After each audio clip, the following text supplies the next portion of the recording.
నమస్తే. Welcome to front line factor with Monika.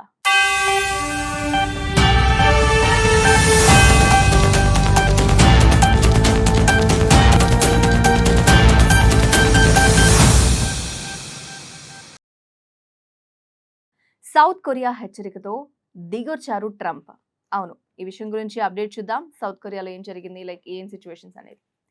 యుఎస్లో పెట్టుబడుల గురించి తాము ఆలోచిస్తాము అంటూ దక్షిణ కొరియా చేసిన హెచ్చరికల నేపథ్యంలో అమెరికా ప్రెసిడెంట్ ట్రంప్ దెబ్బకు దిగొచ్చినట్టే కనిపిస్తున్నారు. అమెరికాలో ఉన్న పరిశ్రమల్లో విదేశీ ఉద్యోగుల అవసరం ఉంది అని డొనాల్డ్ ట్రంప్ అంటూ ఉన్నారు.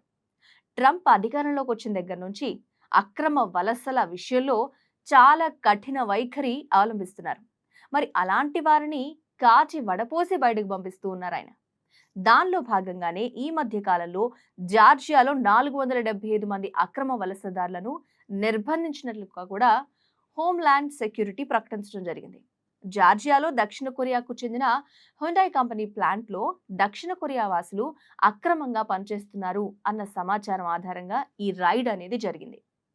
అయితే అక్కడ అదుపులోకి తీసుకున్న వాళ్లలో దక్షిణ కొరియా వాసులే ఎక్కువగా ఉన్నారు. ఇది రెండు దేశాల మధ్య ఉన్న దౌత్యపరమైన ఉద్రిక్తతలకు దారితీసిందనే చెప్పాలి. మరి దాని మీద దక్షిణ కొరియా అధ్యక్షుడు లీ జే మ్యాంగ్ స్పందించారు కూడా. ఆయన ఏమని స్పందించారు అంటే, ప్రస్తుత పరిస్థితుల దృష్ట్యా మా వ్యాపార సంస్థలు యుఎస్లో పెట్టుబడులు పెట్టడానికి వెనకాడుతున్నాయి అని ఆయన హెచ్చరించడం జరిగింది. ఇది ఆయన ఇచ్చిన రియాక్షన్. మరి నేపథ్యంలో డొనాల్డ్ ట్రంప్ ఎక్స్ వేదికగా కూడా పోస్ట్ పెట్టారు. వివిధ ఉత్పత్తులు తయారు చేస్తున్న విదేశీ కంపెనీలు అమెరికాలో భారీ పెట్టుబడులు పెట్టిన సమయంలో నైపుణ్యం కలిగిన కార్మికులు అవసరం అవుతూ ఉంటుందన్నారు. వారి నుంచి యుఎస్ కార్మికులు శిక్షణ పొందాలని పేర్కొనడం జరిగింది. లేకపోతే ఆ భారీ పెట్టుబడుల వల్ల ఎలాంటి ప్రయోజనం ఉండదని, తాము ఆ విదేశీ సంస్థల ఉద్యోగులను స్వాగతిస్తున్నామని, వాళ్ల నుంచి నేర్చుకుని వాళ్లకంటే కూడా తాము ఇంకా మెరుగ్గా రాణించాల్సి వస్తుందని ట్రంప్ తన ట్వీట్లో పేర్కొన్నారు. సో ఓవరాల్ గా అక్కడిచ్చిన యాక్షన్ కి ఇది రియాక్షన్ ఎలా ఉందో చూడండి.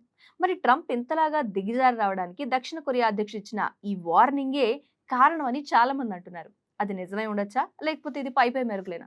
మీరేమంటారు? కామెంట్లో తెలియజేయండి. Thanks for watching.